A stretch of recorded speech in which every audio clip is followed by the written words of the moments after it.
वाले हैं प्रेशर की। हमने देखा है कॉमन एक्सपीरियंस, जब बहुत तेज हवाएं चलती हैं तो घरों के छत अगर वीक होते हैं तो वो उड़ जाते हैं, बड़े बड़े पेड़ जो हैं वो गिर जाते हैं, टूट जाते हैं। तो ऐसा कैसे होता है? हवा से ये पेड़ कैसे गिरते हैं? हवा का जो प्रेशर है जब ये बढ़ जाता है तो उससे क्या होता है, ये पेड़ टूट जाते हैं, ये घरों के छत उड़ जाते हैं। तो चलिए अब हम कुछ एग्जांपल के माध्यम से समझते हैं, कुछ एक्टिविटी के माध्यम से समझते हैं कि प्रेशर क्या होता है। मेरे पास यहाँ पर एक कार्डबोर्ड है। अब मैं कोशिश करता हूं कि अपना थंब जो है इस पर प्रेस करूं, देखता हूं ये इसमें फिक्स होता है, ये इसमें अंदर जाता है या नहीं जाता है।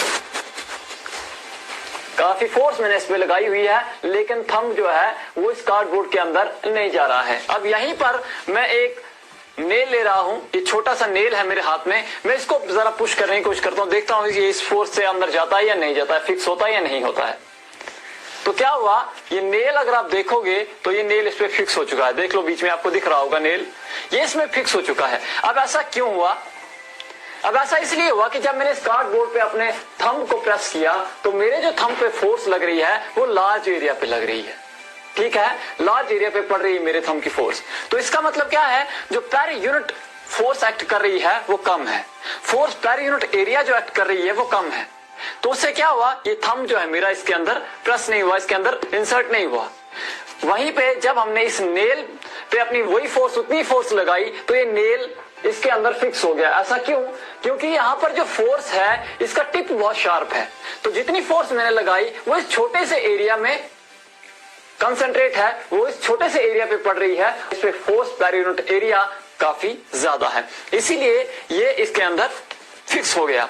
दूसरे एग्जांपल की बात करूं तो मेरे पास यहाँ पर एक पोटैटो है और यहाँ पर नाइफ है। अब मैं इसको, इसके शार्प एंड, ये इसका शार्प एंड है, ये इसका ब्लंट एंड है। अब मैं इसके शार्प एंड से इसको काटने की कोशिश करता हूं, आसानी से कट गया।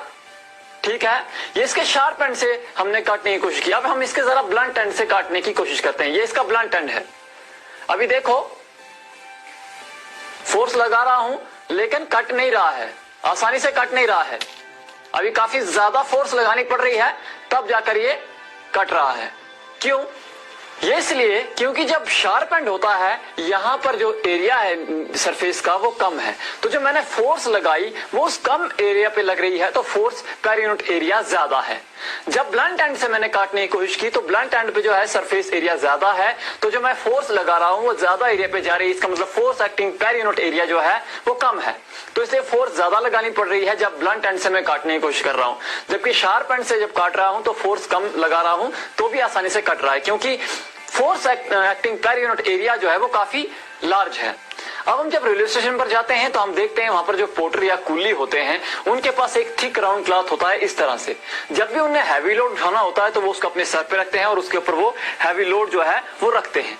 तो ऐसा वो क्यों करते हैं? ऐसा वो इसलिए करते हैं ताकि जो लोड है, हैवी लोड जो उनके सर पे है, उसका सारा प्रेशर उनके सर के छोटी सी जगह पे ना पड़े, क्योंकि जब स्मॉल एरिया पे उतना सारा लोड का प्रेशर पड़ेगा तो प्रेशर ज्यादा होगा और उनको वो लोड उठाने, वो भार उठाने में प्रॉब्लम होगी। जब वो ये क्लॉथ रख लेंगे तो उससे क्या होगा, जो लोड का प्रेशर पड़ रहा है वो डिस्ट्रीब्यूट हो जाएगा ज्यादा एरिया में, तो प्रेशर पर यूनिट एरिया या हम कहेंगे फोर्स पर यूनिट एरिया कम लगेगी, प्रेशर कम लगेगा, तो वो आसानी से उस लोड को उठा पाएंगे।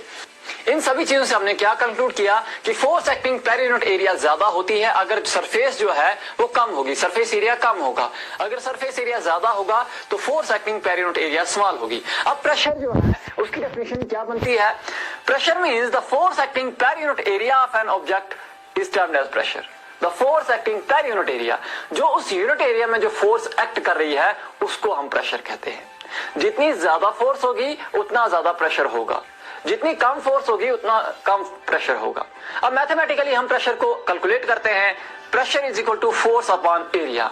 कितनी फोर्स लगी, कितना एरिया पे लगी।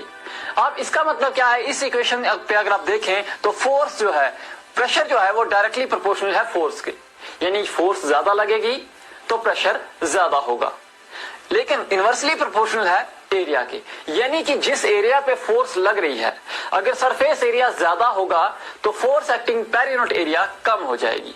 मतलब अगर एरिया ज्यादा होगा जिस पे फोर्स लग रही है तो प्रेशर कम होगा, लेकिन एरिया जितना कम होगा तो फोर्स उतनी ज्यादा, अगर फोर्स सेम फोर्स है एरिया कम है तो प्रेशर ज्यादा होगा। अब ऐसा unit of pressure is pascal. अब पास्कल क्या होता है? एक पास्कल का मतलब होता है 1 newton per metre square. 1 pascal is equal to 1 newton per metre square. अब एक पास्कल प्रेशर कितना होता है? जब एक न्यूटन फोर्स 1 स्क्वायर मीटर पे लगती है उसको हम कहते हैं 1 पास्कल प्रेशर। यहां पर लिखा हुआ है when a force of 1 newton acts on area of 1 square metre the pressure acting on it is termed as 1 pascal. जब एक newton force 1 square metre area पे लगती है तो जो प्रेशर उस पे एक्सर्ट होता है उसको हम कहते हैं 1 पास्कल। अब एप्लीकेशन ऑफ प्रेशर क्या है? कहां प्रेशर अप्लाई होता है? तो पहली चीज, हमारे जो शार्प एजेस होते हैं नाइफ के, वो अच्छे से हमारे फ्रूट्स और वेजिटेबल को काटने में हेल्प करते हैं, तो वहां पर प्रेशर का इस्तेमाल हो रहा है। दूसरी चीज, मैंने बताया कि जो पोर्टर्स होते हैं वो अपने सर पर थिक राउंड क्लॉथ रखते हैं ताकि जो लोड का प्रेशर है वो ज्यादा एरिया में डिवाइड हो जाए और आसानी से वो लोड उठा पाए।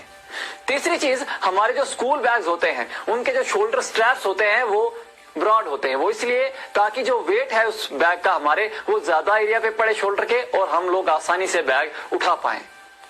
चौथी चीज, हमारे पास जो गाड़ियां हैं, ऑटोमोबाइल जो हैं, उनके टायर जो होते हैं उसमें गैसियस प्रेशर होता है और वो ऑप्टिमम होता है तभी जाकर गाड़ी आराम से चलती है। पांचवी चीज, हमारी जो हाइड्रो इलेक्ट्रिसिटी प्रोजेक्ट्स हैं वहां पर वाटर के प्रेशर का इस्तेमाल किया जाता है टरबाइन को रोटेट करने के लिए। जो जनरेटर्स की टरबाइन होती है उनको रोटेट करने के लिए वाटर के प्रेशर का इस्तेमाल किया